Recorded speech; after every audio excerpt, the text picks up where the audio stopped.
ನಮಸ್ಕಾರ ಎಲ್ಲರಿಗೂ ಚಕ್ರವರ್ತಿ ಯೂಟ್ಯೂಬ್ ಚಾನೆಲ್ಗೆ ಸ್ವಾಗತ ಮತ್ತು ಸುಸ್ವಾಗತ. ಸುಮಂತ್ ನಗುಮುಖದ ಒಡೆಯ ಕೊಲೆಯಾಗಿ ಇವತ್ತು ಸುಮಾರು ಇನ್ನು 14 ತಾರೀಕಿಗೆ ಏನಪ್ಪಾ ಅಂದ್ರೆ ಒಂದು ತಿಂಗಳ ಆಗಬೇಕು ಬತ್ತು. ಆದರೂ ಕೂಡ ಇವತ್ತಿಗೂ ಆ ಒಂದು ಪ್ರಕರಣವನ್ನು ಭೇದಿಸೋದಕ್ಕೆ ಬೆಳ್ತಂಗಡಿ ಪೊಲೀಸರಿಗೆ ಸಾಧ್ಯ ಆಗಲಿಲ್ಲ. ರಾಜ್ಯ ಸರ್ಕಾರ ಕೂಡ ಇದರಲ್ಲಿ ಬಂದರೂ ಕೂಡ ಆ ಒಂದು ಪ್ರಕರಣಕ್ಕೆ ಇವತ್ತಿಗೂ ಕೂಡ ಪುಷ್ಟಿ ಸಿಗ್ತಾ ಇಲ್ಲ. ಕೇವಲ ಊಹಾಪೋಹಗಳಲ್ಲಿ ಮಾತ್ರ ಈ ಒಂದು ಪ್ರಕರಣ ಹಾರಾಡ್ತಾ ಇದೆ. ಸೊ ಇಂಥ ಒಂದು ಬೆಳವಣಿಗೆಯಲ್ಲಿ ಒಂದು ವಿಶೇಷವಾಗಿರ್ತಕ್ಕಂಥ ಒಂದು ಸಂಶಯ ಆಗಿರಬಹುದು ಅಥವಾ ಸುಮಂತ್ ಅಣ್ಣನ ಕೆಲವೊಂದಿಷ್ಟು ಹೇಳಿಕೆಗಳನ್ನು ಗಮನಿಸಿದಾಗ ಇಲ್ಲಿ ನನಗನ್ನೋಕ್ಕಿಂತಲೂ ಇಡೀ ಕರ್ನಾಟಕದ ಜನತೆಗೆ ಕೆಲವೊಂದಿಷ್ಟು ವಿಚಾರಗಳು ತಲೆಯಲ್ಲಿ ಮೂಡ್ತಾವೆ. ಯಾಕಪ್ಪ ಅಂದ್ರೆ ಸುಮಂತ್ ಮತ್ತು ಸುಮಂತನ ಅಣ್ಣನಾಗಿರ್ತಕ್ಕಂಥ ಸುದರ್ಶನ್ ಇಬ್ಬರೂ ಕೂಡ ಸರ್ಕಾರಿ ಶಾಲೆಯಲ್ಲೇ ಕಲ್ತವ್ರು. ನಾನು ಹೇಳೋದು ಏನಾದರೂ ಸ್ವಲ್ಪ ತಪ್ಪು ಅನಿಸಿದ್ರು ಕೂಡ ಕಮೆಂಟ್ ಬಾಕ್ಸ್ ನಿಮಗಾಗಿ ಅದ. ಇಬ್ಬರು ಕೂಡ ಸರ್ಕಾರಿ ಶಾಲೆಯಲ್ಲೇ ಕಲ್ತಿದ್ದು. Both are talented students. ಇಬ್ಬರೂ ಕೂಡ ಒಳ್ಳೆಯ ವಿದ್ಯಾರ್ಥಿಗಳೇ, ಒಳ್ಳೆಯ ಬುದ್ಧಿವಂತಿಕೆಯನ್ನು ಹೊಂದಿರತಕ್ಕಂಥ ವಿದ್ಯಾರ್ಥಿಗಳೇ. ಸರ್ಕಾರಿ ಶಾಲೆಯಲ್ಲಿ ಕಲ್ತಿರ್ತಕ್ಕಂಥ ಸುದರ್ಶನ್ ಸುಮಂತನ ಅಣ್ಣ 96% ಮಾಡಿದ್ದ SSLCಯಲ್ಲಿ, PUCಯಲ್ಲಿ 92% ಮಾಡಿದ್ದ. ಸುಮಾರು 9.5 ಲಕ್ಷ ರೂಪಾಯಿಯನ್ನ ಖರ್ಚು ಮಾಡಿ ಬಿಟೆಕ್ ಅಡ್ಮಿಷನ್ ಮಾಡಿರ್ತಕ್ಕಂಥ ವಿದ್ಯಾರ್ಥಿ. ಸೊ ಟ್ಯಾಲೆಂಟೆಡ್ ಇರ್ತಕ್ಕಂಥ ಒಬ್ಬ ರ್ಯಾಂಕರ್ ಸ್ಟೂಡೆಂಟ್ ಸುದರ್ಶನ್. ಇನ್ನೊಂದು ಕಡೆ ಸುಮಂತ ಇವತ್ತಿಗೆ ಗುಜರಾತ್ಗೆ ಹೋಗಿ ವಾಪಸ್ ಮನೆಗೆ ಬಂದು ಮಲ್ಕೊಂಡಿರ್ಬೇಕಾಗಿತ್ತು ಅವನು. ಆದ್ರೆ ಆ ಸುಮಂತ್ 14ನೇ ತಾರೀಕಿಗೆ ದೇವರಿಗೆ ಹೋಗಿ ಬರ್ತೇನೆ ಅನ್ನವ ವಾಪಸ್ ಮನೆಗೆ ಬರಲಿಲ್ಲ. ಗುಜರಾತ್ ಕನಸಾಗಿ ಉಳಿತು. ಸೊ ಒಂದು ಕಡೆ ಸುಮಂತ್ ಟ್ಯಾಲೆಂಟೆಡ್, ಇನ್ನೊಂದು ಕಡೆ ಸುಮಂತನ ಅಣ್ಣ ಸುದರ್ಶನ್ ಟ್ಯಾಲೆಂಟೆಡ್. ಸೊ ಈ ಟ್ಯಾಲೆಂಟ್ನ ಹಿಂದೆ ಸಹಿಸದ ಶಕ್ತಿಗಳು ಏನಾದರೂ ಕೆಲಸ ಮಾಡಿದಾವೇನನ್ನೋದು ನನ್ನ ಪ್ರಶ್ನೆ ಆಗ್ತದೆ. ಇಲ್ಲಿ ಸುಮಂತನ ತಾಯಿ ಕೊಡೋ ಹೇಳಿಕೆ ಏನಪ್ಪಾ ಅಂದ್ರೆ, ಪೊಲೀಸ್ನವರು ಇಲ್ಲಿವರೆಗೂ ಕೂಡ ನಮಗೆ ಪೋಸ್ಟ್ ಮಾರ್ಟಮ್ ರಿಪೋರ್ಟನ್ನು ಕೊಡಲೇ ಇಲ್ಲ ಅಂತ ಹೇಳ್ತಾರೆ. ಮಹಾತಾಯಿ, ಯಾಕೆ ಇಲ್ಲಿವರೆಗೂ ಜನ ಸಂಶಯ ಪಟ್ಟಿತು ಅನ್ನೋದಕ್ಕೆ ಕಾರಣ ಏನು ಗೊತ್ತೇನ್ರಿ? ಈ ಬೆಳ್ತಂಗಡಿ ಪೊಲೀಸ್ನವರು ಇಲ್ಲಿವರೆಗೂ ಕೂಡ ಯಾವುದೇ ಒಂದು ಪ್ರಕರಣವನ್ನು ಸರಿಯಾಗಿ ಭೇದಿಸಿದ್ದೇ ಇಲ್ಲ. ಅವರಿಗೆ ಸಾಕ್ಷಿ ಬೇಕು. ಕೊಲೆ ಮಾಡಿದವನು ಕೊಲೆ ಮಾಡಿ ಅಲ್ಲೇ ನಿಂತಿರಬೇಕು ಅಂದಾಗನೇ ಬೆಳ್ತಂಗಡಿ ಪೊಲೀಸರು ಅರೆಸ್ಟ್ ಮಾಡ್ಕೊಂಡು ಹೋಗ್ತಾರೆ. ಕೊಲೆ ಮಾಡಿದವನು ಅಲ್ಲಿ ಏನಾದರೂ ಅವನ ಅಂಗಿ ಚಡ್ಡಿ ಎಲ್ಲಾದರೂ ಬಿಟ್ಟಿರಬೇಕು, ಇಲ್ಲ ವಿಡಿಯೋ ಕ್ಯಾಮ್ರಾದ ಕ್ಯಾಪ್ಚರ್ ಆಗಿರ್ಬೇಕು. ಅವನ ಮುಖ ಸ್ಪಷ್ಟವಾಗಿ ಕಾಣಿರ್ಬೇಕು. ಬೆನ್ನಷ್ಟು ಕಾಣಿದ್ರೆ ನಡೆಯಂಗಿಲ್ಲ, ಮುಖಾನು ಸ್ಪಷ್ಟವಾಗಿ ಕಾಣಿರ್ಬೇಕು CC ಕ್ಯಾಮ್ರಾದಾಗ. ಅಂದಾಗ ಬೆಳ್ತಂಗಡಿ ಪೊಲೀಸರು ಅರೆಸ್ಟ್ ಮಾಡ್ತಾರೆ ಅವನನ್ನ. ಇಲ್ಲ ಕೊಲೆ ಮಾಡಿರ್ತಕ್ಕಂಥ ವ್ಯಕ್ತಿ ನಾನೇ ಖುದ್ದಾಗಿ ಕೊಲೆ ಮಾಡಿದೆ ಅಂತ ಬೆಳ್ತಂಗಡಿ ಪೊಲೀಸಿಗೆ ಹೋಗಬೇಕು. ಅಂದಾಗನ ಏನಪ್ಪಾ ಅಂದ್ರೆ ಅವನನ್ನ ಅರೆಸ್ಟ್ ಮಾಡ್ತಾರೆ ಪೊಲೀಸರು. ಅಲ್ಲಿವರೆಗೂ ಕೂಡ ಬೆಳ್ತಂಗಡಿ ಪೊಲೀಸರು ಈ ಒಂದು ಪ್ರಕರಣವನ್ನ ಭೇದಿಸೋದಿಲ್ಲ. ಅದಕ್ಕಾಗಿ ಜನ ನಿಮ್ಮ ಮೇಲೆ ಸಂಶಯ ಪಟ್ಟಿದ್ದು ತಪ್ಪಾಗಿ ಭಾವಿಸಬಾರ್ದು. ನೀವೆಲ್ಲದಕ್ಕೂ ಕೂಡ ಗಟ್ಟಿ ಆಗಬೇಕು. ನಿಮ್ಮ ಮಗನಿಗೆ ನ್ಯಾಯ ಸಿಗಬೇಕು ಅನ್ನೋದಾಗಿದ್ದರೆ ಗಟ್ಟಿಯಾಗಿ ನಿಲ್ಲಬೇಕು ಮಹಾತಾಯಿ. ಆದ್ರೆ ನನಗೆ ಬರ್ತಕ್ಕಂಥ ಸಂಶಯ ಏನಪ್ಪಾ ಅಂದ್ರೆ, ಇಲ್ಲಿ ಪೊಲೀಸ್ ಇಲಾಖೆ ಸುದರ್ಶನ್ಗೂ ಕೂಡ ಏನಪ್ಪಾ ಅಂದ್ರೆ ಸೆಕ್ಯೂರಿಟಿ ಕೊಡಬೇಕಾಗ್ತದೆ ರೀ. ಯಾಕಂದ್ರೆ ಇಲ್ಲಿ ಟಾರ್ಗೆಟ್ ಸುಮಂತ್ ಆಗಿರ್ಲಿಲ್ಲ ಅನಿಸ್ತದೆ, ಸುದರ್ಶನ್ ಆಗಿರಬಹುದು. ಇಲ್ಲಿ ಸುಮಂತ್ ಟಾರ್ಗೆಟ್ ಆಗಿರಲಿಲ್ಲ, ಸುದರ್ಶನ್ ಟಾರ್ಗೆಟ್ ಆಗಿರಬೇಕು. ಯಾಕಂದ್ರೆ he is also talented student. ಅದ್ರ ಜೊತೆಗೆ ಅವನ ಮೇಲೆ ಇರ್ತಕ್ಕಂಥ ಕೆಲವೊಂದಿಷ್ಟು ಊಹಾಪೋಹಗಳು, ಏನೋ ಒಬ್ಬ ನಾಲಾಯಕ ಪತ್ರಕರ್ತ ಮಾಡಿದಲ್ಲ, ಪ್ರೀತಿ ಮಾಡ್ತಾ ಇದ್ದ, ಹಾಗಿತ್ತು ಹೀಗಿತ್ತು, ಇದನ್ನು ಕೂಡ ವಿಚಾರ ಮಾಡಿದಾಗ ಅದ್ರ ಹಿಂದೆ ಯಾರಾದರೂ ಕತ್ತಿಯನ್ನ ಮಸದಿರಬಹುದೇನಾ ಅನ್ನೋ ಪ್ರಶ್ನೆನೂ ಕೂಡ ಮೂಡ್ತದೆ. ಸುದರ್ಶನ್ಗೆ ನಾವೆಲ್ಲರೂ ಕೂಡ ಧೈರ್ಯವನ್ನು ತುಂಬಬೇಕಾಗ್ತದೆ ಇಲ್ಲಿ.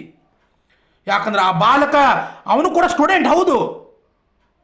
ಅವನಿಗೆ ಬಿಟೆಕ್ ಮಾಡ್ತಾ ಇರಬೇಕಾದ್ರೆ ಅವನು ಕೂಡ ನನ್ನ ಸ್ಟೂಡೆಂಟ್ ಅವನು ಕೂಡ. ಅವನಿಗೆ ನಾವು ಸೆಕ್ಯೂರಿಟಿಯನ್ನು ಯಾಕೆ ಕೊಡಬೇಕು? ಪ್ರೀತಿ ಪ್ರೇಮ ಅನ್ನೋ ವಿಷಯ ಬಂದಾಗ ಯಾರಾದರೂ ಮಸಲತ್ತನ್ನ ಹೆಣದಿರಬಹುದು ಅನ್ನೋ ಸಂಶಯ ನನಗೆ ಮೂಡ್ತಾ ಇದ್ದಾರೆ. ಇಲ್ಲ, ಈ ಬಾಲಕನು ಕೂಡ, ಈ ವಿದ್ಯಾರ್ಥಿ ಕೂಡ ಎಲ್ಲದರಲ್ಲೂ ಕೂಡ ಟ್ಯಾಲೆಂಟ್ ಇದ್ದ. 9.5 ಲಕ್ಷ ರೂಪಾಯಿ ಲೋನ್ ಮಾಡ್ಕೊಂಡು ಒಳ್ಳೆಯ ವಿದ್ಯಾಭ್ಯಾಸವನ್ನ ಪಡಿತಾ ಇದ್ದ.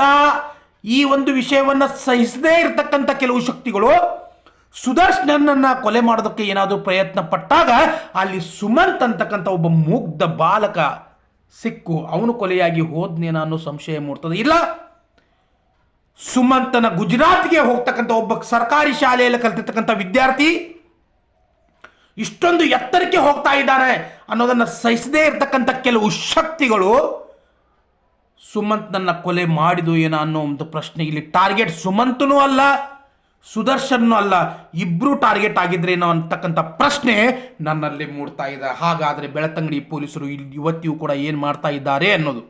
ಯಾಕಂದ್ರೆ ಬೋಳಾಂಗಡಿ ಈ ಒಂದು ಪ್ರಕರಣಕ್ಕೆ ಪ್ರವೇಶ ಏನಾದಲ್ಲ, ಇದರ ಹಿಂದೆ ದೊಡ್ಡ ಶಕ್ತಿ ಏನಾದರೂ ನಿಂತದೇನಾ ಅನ್ನೋದು ಪ್ರಶ್ನೆ ಮೂಡ್ತದೆ ರೀ ನನಗ. ಅದನ್ನು ಮೊದಲು ಸರಿಯಾಗಿ ತನಿಖೆ ಮಾಡಬೇಕಾಗ್ತದೆ ಪೊಲೀಸರು. ಇವತ್ತಿಯೂ ಕೂಡ ಪೋಸ್ಟ್ ಮಾರ್ಟಮ್ ರಿಪೋರ್ಟ್ ಅನ್ನ ಯಾಕೆ ಕೊಟ್ಟಿಲ್ಲ ಅವ್ರ ತಂದೆ ತಾಯಿಗೆ?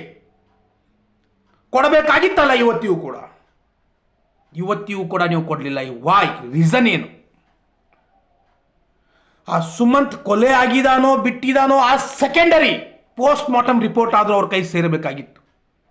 ಸೊ ಅವ್ರು ಕೊಲೆ ಆಗ್ಯಾನಂತ ತಿಳ್ಕೊಳ್ಬೇಕು, ಹೆಂಗ್ ಸತ್ತಾನಂತ ತಿಳ್ಕೊಳ್ಬೇಕು, ನೀರು ಕುಡ್ದಾನಿಲ್ಲಿ ತಿಳ್ಕೊಳ್ಬೇಕು, ಯಾರು ಹೊಡೆದಾರಿಲ್ಲಿ ತಿಳ್ಕೊಳ್ಬೇಕು. ಸುಮಂತನ ಅನ್ನ ಹೇಳಿಕೆಯ ಪ್ರಕಾರ ಯಾರಾದರೂ ಒಬ್ಬ ಅಥವಾ ಇಬ್ಬರು ವ್ಯಕ್ತಿಗಳು ಕೊಲೆ ಮಾಡಿರಬಹುದು ಅಂತ ಹೇಳ್ತಾರೆ. ಹಾಗಾದ್ರೆ ಅಲ್ಲಿ ಹೋಗಿರ್ತಕ್ಕಂಥ ಬೈಕ್ ಮೇಲೆ 4 ಜನ ಅಂತ ಕೂತ್ಕೊಂಡು ಹೋಗಕ್ಕೆ ಆಗಂಗಿಲ್ಲ.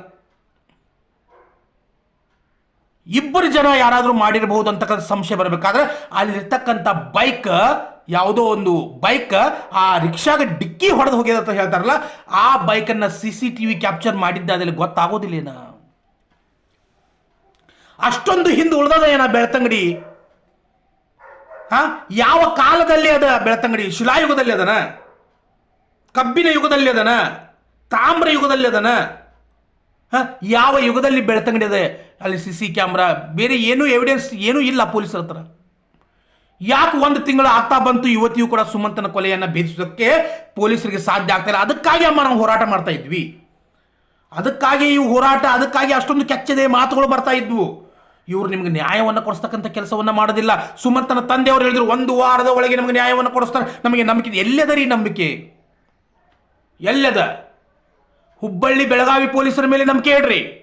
ಆದರೆ ಬೆಳ್ತಂಗಡಿಯ ಪೊಲೀಸರು ಇವತ್ತಿಯೂ ಕೂಡ ಎವಿಡೆನ್ಸ್ ಅವರಿಗೆ ಪಕ್ಕಾ ಬಂದು ಮುಂದೆ ನಿಲ್ಬೇಕ್ರಿ, ನಾ ಕೊಲೆ ಮಾಡೇನ್ರಿ, ನನ್ನನ್ನು ಅರೆಸ್ಟ್ ಮಾಡ್ರಿ ಅಂದಾಗನ ಅರೆಸ್ಟ್ ಮಾಡ್ತಾರೆ ಹೊರತಾಗಿ ತನಿಖೆಯನ್ನು 4 ತಂಡಗಳು ಅದಾವಲ್ಲ ಇವತ್ತಿಗೂ ಏನು ಮಾಡ್ತಾ ಇದ್ದಾರೆ ಅನ್ನೋ ಯಕ್ಷ ಪ್ರಶ್ನೆ ಕಾಡ್ತಾ ಇದೆ. ಇವತ್ತಿಗೂ ಯಕ್ಷ ಪ್ರಶ್ನೆ ಕಾಡ್ತಾ ಇದ್ದಾರೆ ನಮಗ. ಹಾಗಾದರೆ ಕೇರಳದಿಂದ ಬಂದಿರತಕ್ಕಂಥ ಆ ಅನಾಮಿಕ ವ್ಯಕ್ತಿ ಯಾರು? ಎಲ್ಲ ಕಡೆ ಹರಿದಾಡಕದ ಕೇರಳದ ವ್ಯಕ್ತಿ ಯಾರೋ ಒಬ್ಬ ಇದ್ದ. ಹಾಗಾದ್ರೆ ಆ ಕೇರಳದ ವ್ಯಕ್ತಿ ಯಾರು? ಅವನು ಯಾಕೆ ಅಲ್ಲಿಗೆ ಬಂದಿದ್ದ? ಆ ಕೊಲೆಗೆ ಅವನಿಗೆ ಸಂಬಂಧ ಏನಾಗಿತ್ತು? ಅಥವಾ ಅವನ ಉದ್ದೇಶ ಏನಾಗಿತ್ತು? ಯಾರವನು? ಒಂದು ಸರಿ ದಂಡುಪಾಳ್ಯ ಗ್ಯಾಂಗ್ ಬಂತು, ಇನ್ನೊಂದು ಕಡೆ ಸೈಲೆಂಟ್ ಕಿಲ್ಲರ್ ಯಾವನೊಬ್ಬ ಬಂದ, ಆಮೇಲೆ ಸೈಕೋ ಕಿಲ್ಲರ್ ಬಂದ, ಆಮೇಲೆ ಆ ಬೋಳಾಂಗಡಿ 4 ಪತ್ರಕರ್ತ ಹೇಳ್ತಾನೆ ಬದ್ಮಾಷ್ಟನ ಮಗ ಸುಮಂತನ ಅನ್ನನ ಮಾಡಿದ ಅಂತ ಹೇಳ್ತಾನೆ ಸುಳ್ಳು ಸುದ್ದಿಯನ್ನ. ಅದ್ರ ಜೊತೆಗೆ ಇವತ್ತಿಗೂ ಕೇರಳದ ವ್ಯಕ್ತಿ ಯಾರೊಬ್ಬ ಬಂದಿದ್ದ ಅಂತ ಹೇಳ್ತಾನೆ. ಯಾಕೆ ಪೊಲೀಸರು ಏನು ಮಾಡ್ತಾ ಇದ್ದಾರೆ ಅನ್ನೋ ಪ್ರಶ್ನೆ ಕಾಡ್ತಾ ಇದ್ದಾರೆ ನನಗೆ. ಸೊ ಹಾಗಿರ್ಬೇಕಾದ್ರೆ ಸುಮಂತನ ಅಣ್ಣನಿಗೆ ನಾವು ರಕ್ಷಣೆಯನ್ನು ಕೊಡಬೇಕಾಗ್ತದೆ, ಅವರ ಕುಟುಂಬಕ್ಕೆ ಒಂದು ಬಲವನ್ನು ಕೊಡಬೇಕಾಗ್ತದೆ. ಆ ವ್ಯಕ್ತಿ ಹೇಳಿದ ಸುಮಂತನನ್ನ ಕೊಲೆಗಾರ ಸಿಕ್ಕ ನಂತರ ನೀವೇನು ಬೇಕಾದ ಮಾತಾಡ್ರಂತ ಹೇಳಿದ. ಇದ್ರ ಮೇಲೆ ತಿಳ್ಕೊಳ್ಬೇಕಾಗ್ತದೆ ಕೊಲೆಯ ಹಿಂದೆ ಟಾರ್ಗೆಟ್ ಇರೋದು ಸುಮಂತನ ಅಣ್ಣನು ಕೂಡ ಇರಬಹುದು, ಸುಮಂತ್ ಕೂಡ ಇರಬಹುದು. ಅದರ ಬಲಿಯಾಗಿದ್ದು ಸುಮಂತ್. ಇಲ್ಲಿ ನೋವನ್ನು ಅನುಭವಿಸ್ತಾ ಇರ್ತಕ್ಕಂಥದ್ದು ಸುದರ್ಶನ್. ಸೊ ಸುದರ್ಶನಿಗೆ ನಾವು ಬಲವನ್ನು ಕೊಡಬೇಕು, ಧೈರ್ಯವನ್ನು ಕೊಡಬೇಕು, ಆತ್ಮವಿಶ್ವಾಸವನ್ನು ಕೊಡಬೇಕು. ಅವರ ಕುಟುಂಬದ ಹಿಂದೆ ನಾವು ನಿಲ್ಲಬೇಕಾಗ್ತದೆ ಇಲ್ಲಿ. ಸೊ ಪೊಲೀಸ್ ಇಲಾಖೆ ಇದನ್ನು ಸರಿಯಾಗಿ ತನಿಖೆ ಮಾಡಬೇಕಾಗ್ತದೆ. ಮತ್ತೊಮ್ಮೆ ಬರ್ತೀನಿ. ನಮಸ್ಕಾರ ಎಲ್ಲರಿಗೂ. ಜೈ ಹಿಂದ್, ಜೈ ಕರ್ನಾಟಕ ಮಾತೆ.